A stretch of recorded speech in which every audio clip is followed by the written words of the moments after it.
বিসমিল্লাহির রহমানির রহিম। প্রাচীন বাংলার সাম্রাজ্য। প্রথম বাঙালি রাজা শশাঙ্ক। বাংলার শেষ হিন্দু রাজা লক্ষণ সেন। অবিভক্ত বাংলার সর্বপ্রথম রাজা শশাঙ্ক। মহারাজা ধীরাজ উপাধি ধারণ করেন শশাঙ্ক। পাটালিপুত্র রাজধানী ছিল মৌর্যদের। কৌটিল্য ছিলেন প্রাচীন অর্থশাস্ত্রবিদ। অর্থশাস্ত্র এর রচয়িতা কৌটিল্য।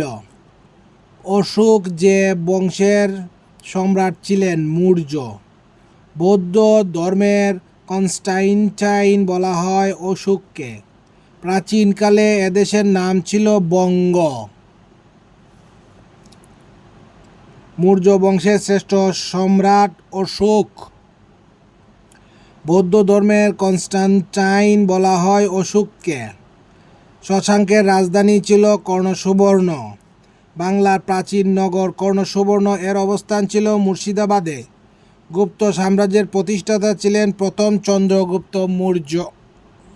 চন্দ্রগুপ্ত।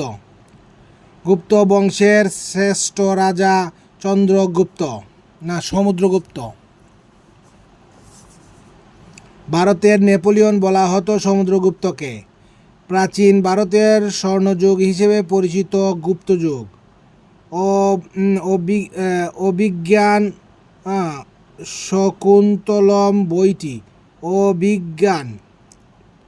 শকুন্তলম বইটি কালিদাসের লেখা। মহাকবি কালিদাস যে যুগের কবি ছিলেন? গুপ্ত যুগের।